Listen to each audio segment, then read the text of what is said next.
Noël.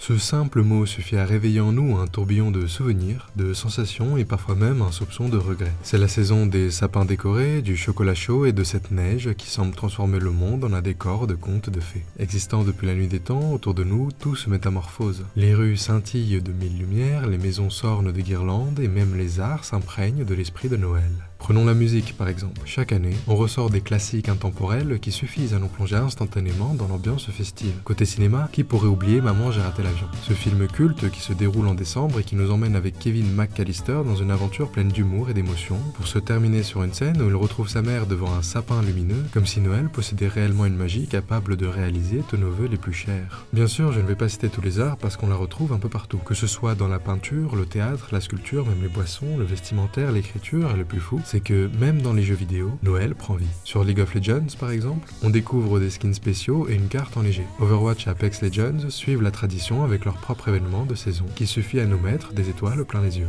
Mais aujourd'hui, je ne vais pas vous parler des jeux vidéo. Je sais que c'est le sujet que j'aborde habituellement, mais cette fois, j'aimerais vous emmener ailleurs. Alors laissez-moi vous guider à travers un voyage, et permettez-moi de vous faire revivre cette magie insouciante qu'était Noël et de son évolution au fil d'une vie. Quand on y repense, tout ce subterfuge autour du Père Noël est à la fois étrange et fascinant. Dès notre plus jeune âge, on nous raconte qu'un soir de décembre, un homme vêtu de rouge viendra nous déposer des cadeaux au pied du sapin. Et sans même nous poser de questions, on y croit dur comme fer. C'est une évidence, une vérité inscrite au cœur de notre monde d'enfants, et rien ni personne ne pourrait nous convaincre du contraire. Je m'en rappelle encore, quand le dernier mois de l'année s'approchait, je comptais les jours au fur et à mesure avec une excitation hors du commun. C'était un moment magique. Déjà, selon le pays dans lequel vous êtes, c'est souvent une période où on peut jouer avec la neige. Et quel plaisir! Chaque balade peut se transformer en un véritable champ de bataille, laissant place à une imagination déconcertante, ou en un véritable atelier de bonhomme de neige où la créativité en nous s'exprime. Mais dans les deux cas, ce sont des moments de partage. Ça peut être les amis avec lesquels on passe un petit bout de chemin ensemble après les cours, la famille lorsqu'on va faire une balade ou une virée au marché de Noël, ou alors notre meilleur ami imaginaire qui, en cette période, semblait plus réel que jamais et qui était toujours là pour nous quand on en avait besoin. Sans même que l'on comprenne comment initialement, alors qu'on ne saisit même pas encore réellement le monde qui nous entoure, eh bien l'événement de Noël est profondément ancré en nous, comme inscrit dans notre ADN. C'était une période unique, où on pouvait manger une bonne raclette ou un chocolat chaud qui nous réchauffait de fond en comble, où on pouvait tendre ses mains vers les crépitements d'un feu de cheminée qui nous enveloppait de son feu, et où les sourires présents sur le visage de tous nos proches suffisaient à nous combler de bonheur, à nous faire sentir que, pour un instant, tout était parfait. Quelques jours avant le jour J, on devait remplir notre fameuse liste de cadeaux à donner au Père Noël, et si on était sage, on allait les recevoir au pied du sapin. Quel objet le sapin? Un simple arbre qui permet de regrouper toute la famille pour simplement le décorer de plein de belles lueurs, de petites boules, et en son toit, une belle étoile illuminant nos nuits. La veille, on était dans tous nos états. On y est. Demain, le Père Noël va venir. J'espère ne pas le rater. On était incapable de s'endormir tellement l'excitation était grande. Chaque bruit, chaque soupir nous mettait dans tous nos états. Peut-être que le Père Noël est déjà là. Et en plus de tout ça, on savait qu'on allait à nouveau pouvoir manger ce mets culinaire exceptionnel qu'était la bûche de Noël. Selon comment chacun le vivait, on pouvait voir le Père Noël ou non. Personnellement, je n'ai jamais eu l'occasion de le rencontrer. À chaque fois, pour une raison inconnue, mes parents voulaient que j'aille me laver, et comme de par un hasard, c'était à cet exact moment que j'entendais son rire si spécifique et qu'il déposait mes cadeaux. J'avais beau faire au plus vite, me sécher en 2-3 coups de serviette et sortir à moitié mouillé, dès que j'arrivais au salon, il était déjà parti loin, parti livrer les autres enfants du monde. Ça m'attristait certes quelques courts instants, mais voir ce qu'il y avait de caché sous ce sapin dissipait instantanément toutes mes peines. J'avais mes cadeaux, ce que j'avais demandé dans ma liste. Pour ma part, c'était bien souvent des Lego Star Wars. J'en avais tellement. Des petits, des grands, des vaisseaux, des zones de combat, et le pire, c'est que ce n'était même pas moi qui les montais. On va dire que c'était le Père Noël qui s'en occupait pour moi. Je voulais juste jouer avec, moi. En fait, ce qui caractérisait le plus Noël durant notre enfance, eh bien c'était sa simplicité. La magie de Noël ne résidait pas dans la perfection des cadeaux ou la luxure, mais dans l'ambiance et les petites choses qui nous rendaient heureux sans effort. Mais comme l'eau d'une rivière ne cesse de couler, les années, elles, ne cessent de défiler. On grandit, on passe par plusieurs Noëls avec toujours cette même étincelle qui revient à chaque fois, puis un jour, on apprend la vérité. Si des enfants nous regardent, alerte spoiler, mais le Père Noël n'existe pas. Certains l'apprennent plus ou moins tôt, à cause de leur grand frère qui leur gâche ce plaisir. D'autres le comprennent tout simplement en remarquant les petits détails qui ne mentent pas, comme « Je n'ai jamais entendu le Père Noël alors que mon père était à côté de moi » ou alors « Pourquoi elle vient à chaque fois dès que je ne suis plus là ?» Bon, j'ai déjà entendu des histoires d'amis qui m'ont dit qu'ils ont surpris leurs parents en train de déguiser le tonton en Père Noël, donc c'est sûr que là, il n'y a aucun doute. Franchement, je ne sais plus quand est-ce que je l'ai compris. Pour moi, j'ai l'impression que ça s'est fait un peu naturellement, simplement réalisant que tout cela n'était pas réalisable et je n'ai pas le souvenir que ça m'ait attristé plus que cela. Cependant, je peux comprendre que ça ait pu décevoir un grand nombre. En soi, c'est comme si on nous avait vendu un peu de magie toute notre enfance et que, du jour au lendemain, tout s'était avéré faux. Mais en ayant grandi, on se rend compte également des efforts que nos parents ont donnés pour nous faire vivre des instants magiques. Et puis, en réalité, même si on est au courant du subterfuge de cet événement, eh bien, le plus important est encore là. Nous passons toujours un excellent moment entouré de ceux qu'on aime, que ce soit nos amis, notre famille, nos premières copines peut-être, et même nos premiers amours. On mange les mêmes bons plats, sauf que cette fois, nous sommes plus grands, donc nous pouvons en manger encore plus et profiter un maximum de ces goûts aux saveurs exquises. Nous faisons toujours une liste, mais cette fois auprès de nos parents directement, et le soir de Noël, il n'y a plus besoin de prendre sa douche, non. On reçoit directement le cadeau de la main de nos parents qui, avec un chaleureux sourire, nous souhaitent un joyeux Noël.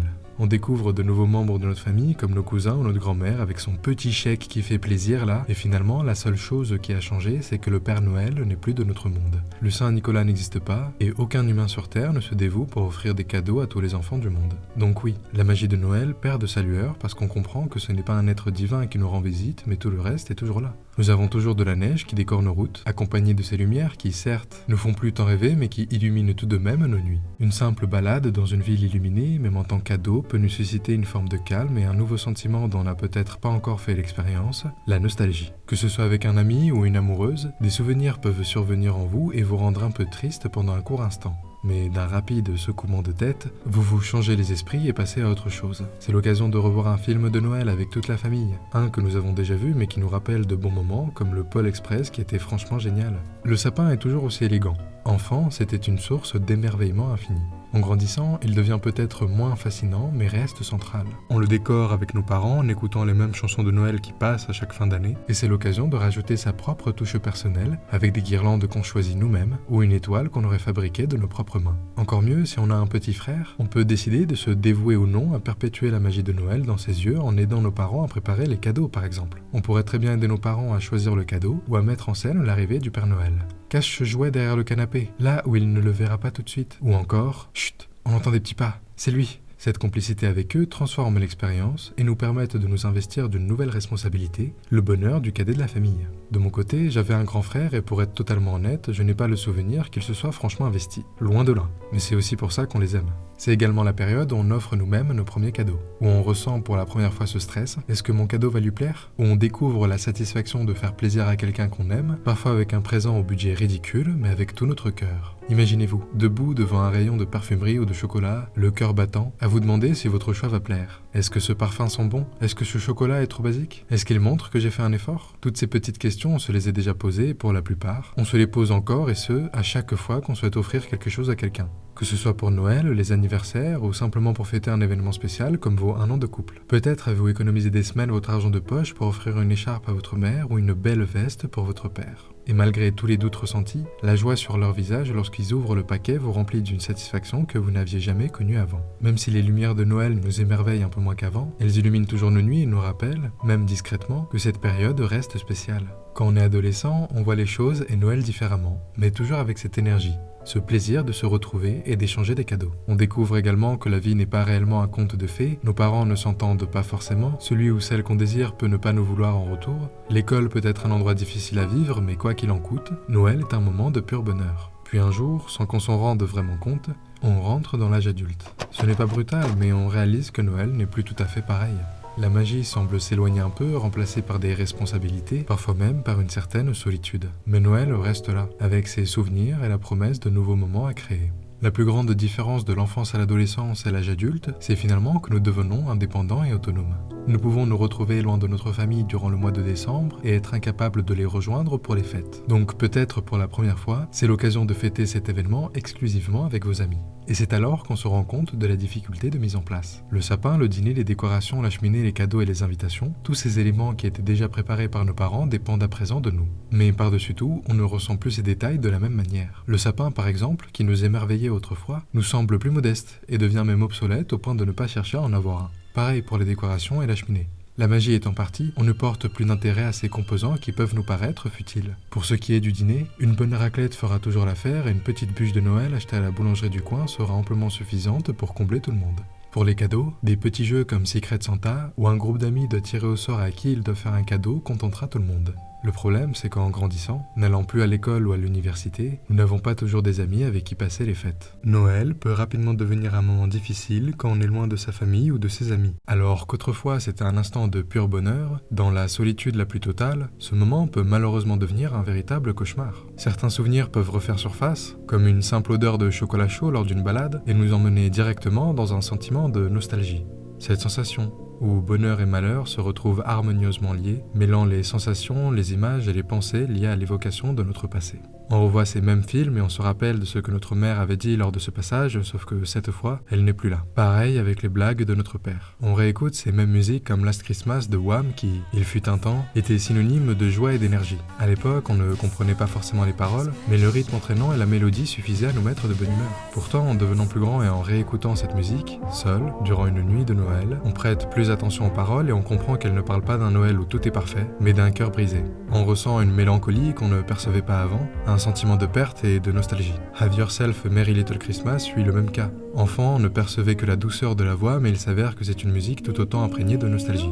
Et c'est là qu'on réalise que Noël, ce n'est pas juste une fête lumineuse et joyeuse. C'est aussi un moment où les souvenirs d'amour perdu ou les absences prennent plus de place. La musique qu'on chantait sans réfléchir nous touche désormais différemment et peut même parfois nous emmener dans une boucle infernale de tristesse. À l'âge adulte, on se rend compte que ces musiques de Noël racontent souvent des histoires complexes. Elles reflètent nos propres expériences, les joies, les peines et surtout la manière dont Noël peut être à la fois une fête lumineuse et un moment de réflexion. Mais malgré cette tristesse qu'on découvre dans certaines chansons, elle nous rappelle aussi que Noël est une période pour apprécier ce qu'on a et ce qui nous entoure, même si la vie a changé depuis notre enfance. On peut rapidement se retrouver replié sur soi-même, que ce soit à cause d'un éloignement naturel, une dispute, des déménagements ou la perte d'un proche tout simplement. Noël devient un mois où tous les sentiments se retrouvent décuplés. Et cela s'applique, qu'ils soient heureux ou au contraire des plus mélancoliques. Même si en grandissant, on perçoit les choses différemment et on se rend compte de la tristesse pesante que peut représenter ce mois de décembre, tout cela n'enlève rien à la magie de Noël. Au contraire, elle la rend plus riche et plus profonde. Pour les musiques, par exemple, elles deviennent des compagnons d'un voyage intérieur qui nous accompagnent à travers les années et les moments difficiles car elles nous permettent de nous identifier à quelqu'un et d'avoir l'impression de ne pas être seul dans ce tourment.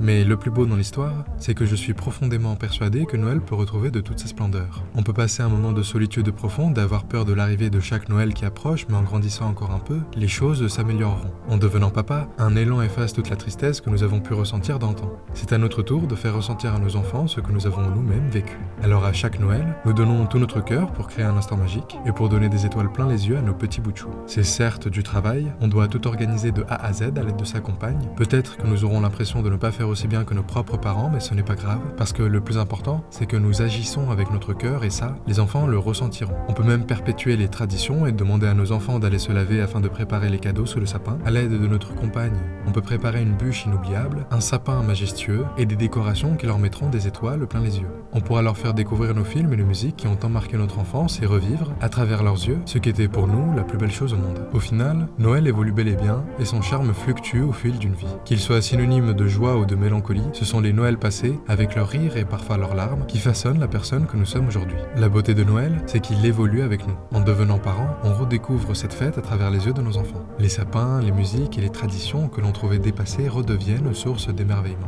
On ne recrée pas seulement la magie pour eux, mais pour nous-mêmes, en leur transmettant ces souvenirs et en leur offrant, à notre manière, les plus beaux Noëls possibles. Du haut de mes 22 ans, en tant que jeune homme que je suis, j'ai eu la chance de vivre des Noëls accompagnés de personnes que j'apprécie. Pourtant, j'imagine très bien la souffrance que peut représenter ce mois de décembre, parce qu'en grandissant, on comprend que la vie n'est pas toujours simple. D'abord, on comprend que nos parents sont des humains comme les autres et que ce ne sont pas des super-héros. Nos amours ont eux aussi des sentiments et ils ne se plient pas forcément à nos désirs, même si cela peut être douloureux. Et nos amis ont leur vie, leurs problèmes, leurs envies, et il faut accepter qu'ils suivent des chemins différents des nôtres. Mais malgré cela, Noël reste une occasion unique de célébrer ce que l'on a, même si cela signifie faire face à des absences ou à des souvenirs plus douloureux. Je pense que notre vision change tout au long de notre vie. Pour certains, et je vous le souhaite, Noël sera toujours un moment de bonheur et ne laissera jamais place à la tristesse. Tandis que pour d'autres, ce moment sera un instant de mélancolie, nous rappelant à quel point la vie peut être injuste parfois. Bien sûr, pour la plupart d'entre nous, nous passerons par tous les états. On vivra des Noëls heureux où la beauté du monde nous aveuglera de son éclat et des Noëls grisés qui feront ressortir tous les péchés et méandres de la vie.